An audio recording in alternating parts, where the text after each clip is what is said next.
Hello, this is Antonina Gear with Simplistic Financials, and welcome. As promised, this is another part of the Money Secrets for Service Based Owners. I think it was the third part that I did a few weeks ago on the financial statements that every service based entrepreneur should know and have. Last week, I showed you a sample of a balance sheet that I created in Excel. Most often, your accounting system will have these financial statements, but if you don't have an accounting system, another way to go is with the going with Excel. Excuse me. So let me do this screen so it's a little bit bigger for you. So here's today what we're going to do is the income statement.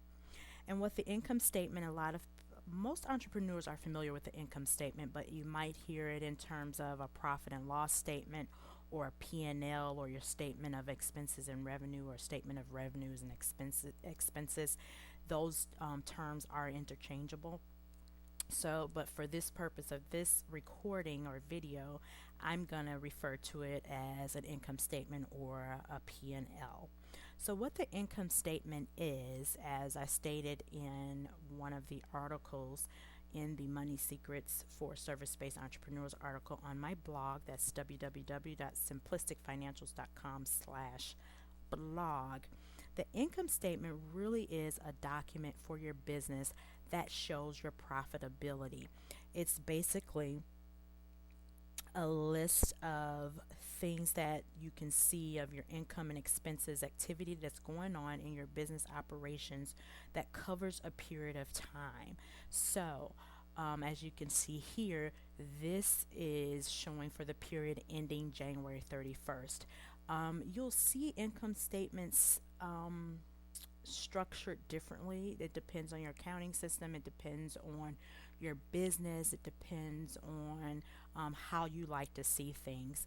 So, the one I have here that I constructed, I have it in sections with the revenue on top, and then you'll go on down. Revenue, just for in case you don't know, revenue is the income that your business brings in based on a number of services and products that you sell. So, revenue and sales and income sometimes is also are used interchangeably as well.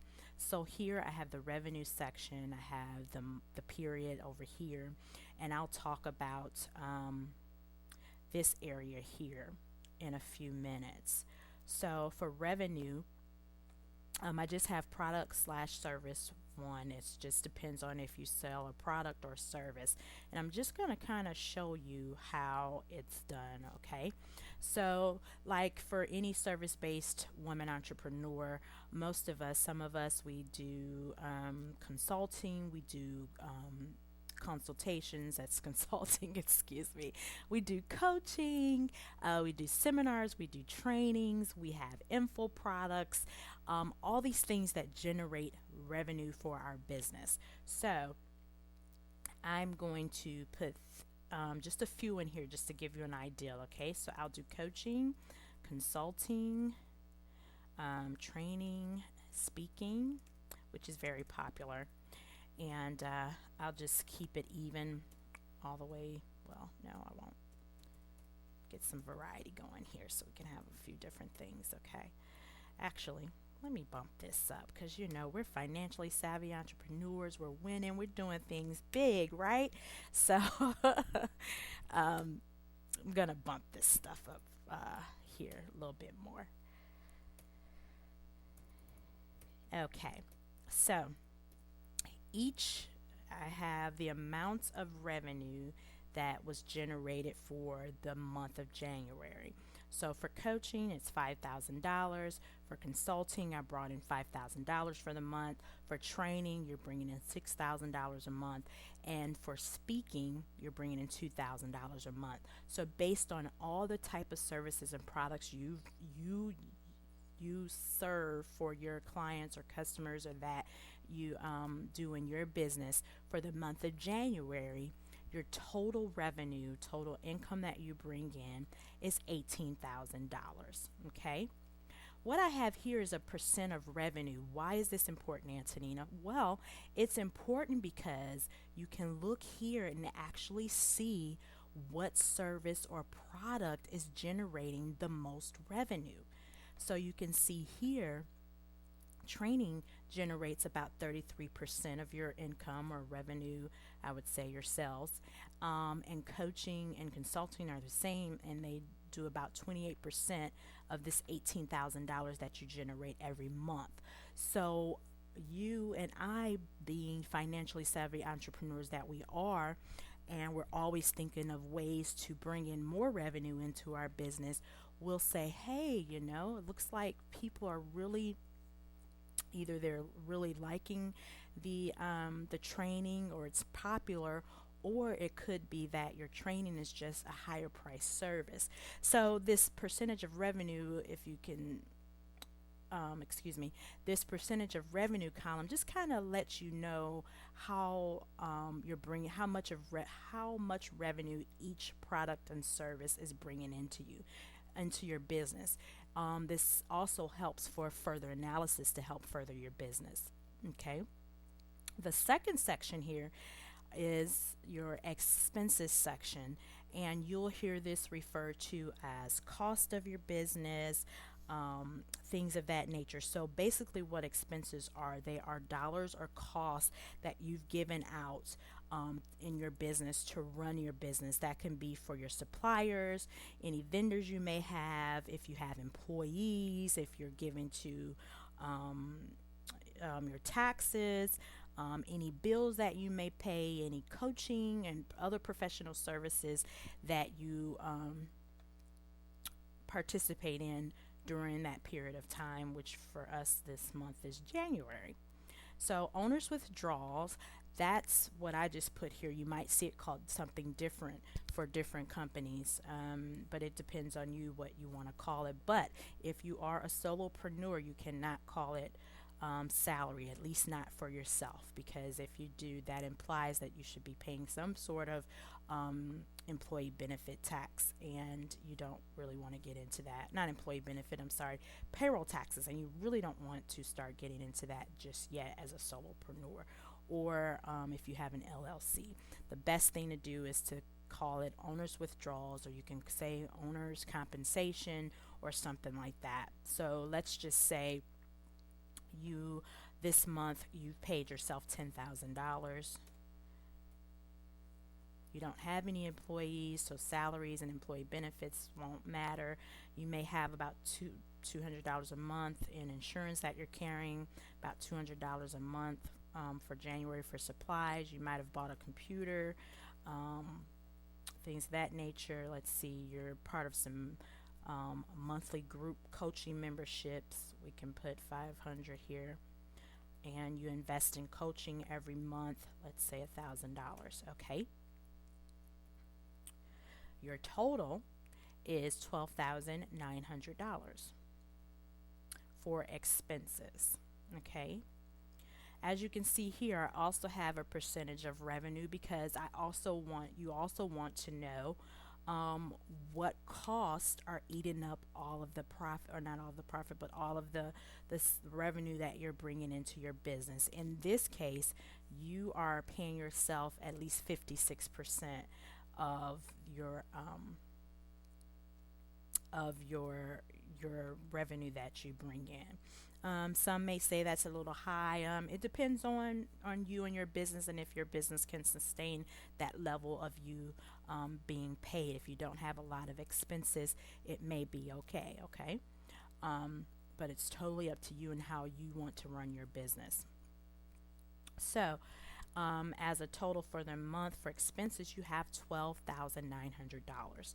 So, here's something that I call total revenue over expenses. Some may say net income, net profit before you take out other financial items, but I just put that there just for the sake of making it a little easier. All it says is, after I bring in my money, after I pay all my stuff, this is what I have left over. This is $5,100. This is before I pay any taxes, do any savings, anything of that nature, any reinvesting in my business. This is what I have. this $5,100 here. Okay.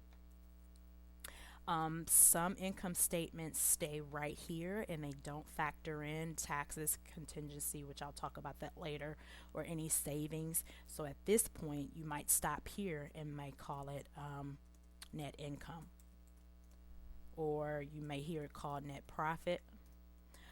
You may even hear it called bottom line. Okay, I'm just going to take it back to what it was. So that's $5,100. Okay. Oh, let me go back up here so you can see here. I'm being silly today. As you can see here, this $12,900, $12,900 expenses also means that your expenses are 72% of your revenue. Okay.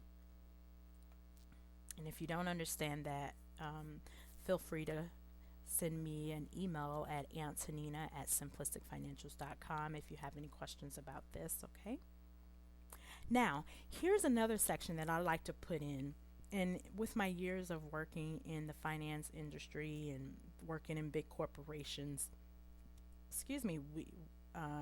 I've seen it done this way, and I actually like this way because there are other items that happen in your business that may take away from your profitability, but it really has nothing to do with the daily operations of your business.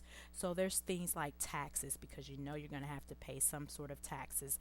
There's contingency, which is what I call contingency, which some may call a cash reserve or some type of reserve. And all it is just something that you plan to put away for, for a rainy day. I call it your rainy day fund or whatever. But it's contingency or your reserve, some people call it. And all I did was took about 3% of total expenses, or you can do revenue, however way you feel best doing it, or maybe you have a CPA who may advise you to do it another way. But this is just the way I do it, so that I know this amount here, this contingency, is $387 that I want to put away every month in a interest-bearing bank account or what have you, something that's going to allow it to grow, but it's going to be set aside and used in case the unexpected happen. And as you know, in business, there's always something that comes up that you might not have expected and you didn't plan for in your budget. And then, of course, I have business savings because, of course, at some point you want to be able to, reinvest in your business at some point.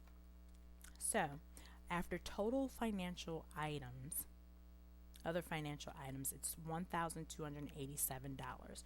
So, that subtracted from this here, gives you your bottom line, if you will. And that's where I put actually the net income or loss. All this number says is that your income, your net profit, your bottom line for the month of January was $3,813. What this means is that out of all your revenue, after you paid out everything you need to pay for in the month, you're expecting this much profit. This means that you actually made good use of your revenue, if you will. You didn't go over, or you didn't overextend yourself in this month. Okay. So your bottom line is $3,813. And I also have, as you can see here, what percentage of revenue that is. So that's it for the income statement. Again, the income statement is where you want to look at your profitability and see if you're profitable. I would suggest maybe starting off doing this once a week.